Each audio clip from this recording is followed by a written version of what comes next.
how you doing? Of course, from wherever you are catching us from, Jabaita Taji TV. And of course, we've not been here for a long time, but Ugandans bali mukugamba DJ FX. Intino munange, we've not done them injustice, but we've done them justice. We tuyingiriddewo, of course, tuyingidde mu kayimba ka Yes Sebo and akafulumya Brandon bamuyita ni stage name bamuyita Sevo. Yes, akafulumya, but anyway, abadde akava okwogera. Ugandans, this is the moment that you've been waiting for. Akaseera buli omu yali ali mu mulinda nnyo nga baagala kumanya ki kyagenda okuba ng'ayogera, but guess what? Of course, His Excellency the President of Uganda wadde nga bamuyina abamwe, but Yoweri Kaguta Museveni abadde ne mukyala we Brandon mukunyumiza emboozi n'ali ewaka. Ngenze ne ndaba Sevo ng'atudde mu ntebe ng'aggumidde, kacayi kabeerangawo wali eri mu action nga waawuutako.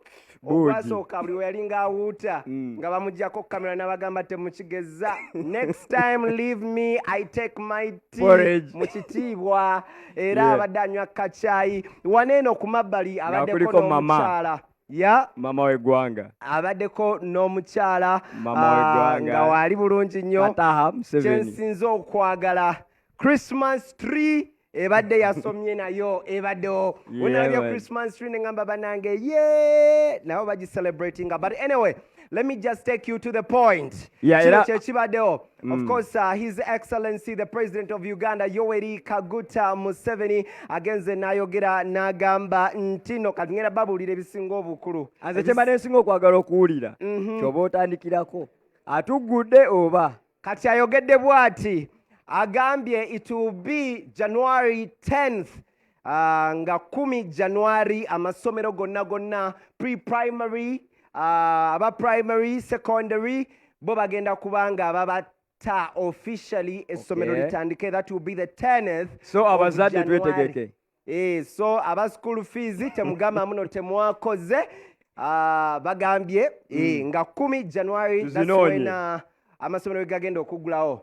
N'amala n'agattako akagambo buli omu kayagala owulira ogeza nga FX, DJ Perfect abakuba ebidongo.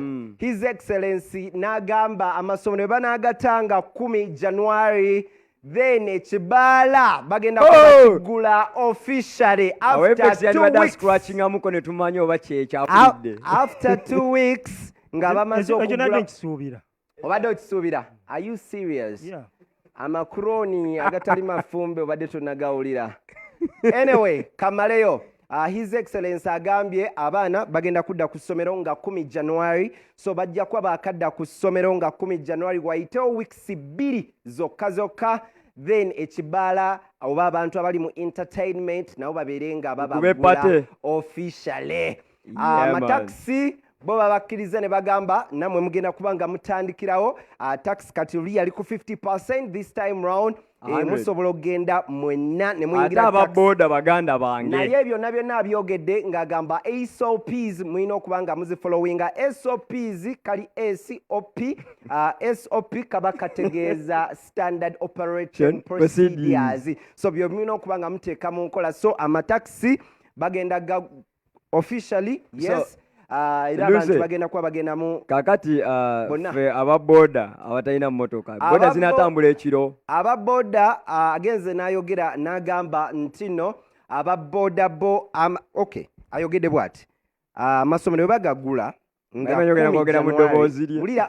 webagagula nga 10 January after 2 weeks amabala gatandika okukola ne taxi zitandika okukola naye nga SOPs muzifollowinga. N'agamba amabala we banaaba bagagudde boda bambi, I'm very sorry. Bagambye mwe as usual. 12 aziberanga 2 zina kusanga waka. So aba boda woba ogenda out ogenda mu kibaala olina okubanga olina emmotoka because boda zo bazigaanye. Kiddemu. Omanyi tuyiri waneno ne DJ FX agambye ate obugaali His Excellency the President abwogeddeeko. Obana butabumanyi nga bo. Naye nga bambi ekibaala gwe bali ennaku 10 nga ogyeko January nga 10 abaana be bagenda okuddirayo ku masomero. So after bo okudda ku masomero then waitewo weeks 2 ekibala kikube naye nga bodaboda bo bagenda kuba nga tebakola. But anyway, I want to say Happy New Year for everyone who is going to be watching, and from wherever you are watching in from, let's thank Allah, let's thank God, let's thank Maria, you know, edini yonna gy'okkiririzaamu n'abeebiwangwa abamawanga ababasabo bano balina kye bakkiririzaamu. Twebaze Mukama Katonda nti no tugenda kuyingira omwaka 2022. It doesn't matter kasoba ng'olina obulamu omwaka 2021. Of course wabaddewo ebintu bingi, bomu zibadde zikuba, ebintu bingi ebadde biriwo, naye w'oba ng'okyaliwo, let's thank Jah, let's thank God. But of course Taji TV, you can catch us on our social media. In case you're having a smartphone, then wegenda ku smartphone yo oba essereza akakasimu, then wogendako ogende mu Play Store. When you go to Play Store, then mu Play Store downloading Taji TV. Tugenda bakuba pate paka sawa 11 paka je tunakoyera. So tetujja twala budde bwamwe bungi nnyo. We told you like Taji TV wona woli twasaze okubanga twakuba enguliko. Then various musicians we mwina abangi nnyo bemomanyi, because abamu balabyeko the starters, then the big stars. Are we expecting Vampino? Of course we are expecting lots of artists. We're not supposed to be telling them. Nenda wano tugenda okubayitamu katonotono n'abalala banene nnyo. But anyway, let's not waste much of your time. Tugende wa DJ FX atubuulire ekiddako kye tutandikirako. Naye nga tuli wano, Lucy Anderson is here with me.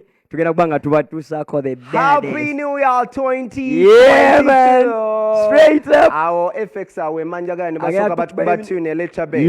Social media, Facebook it is Study TV, YouTube it is Study TV.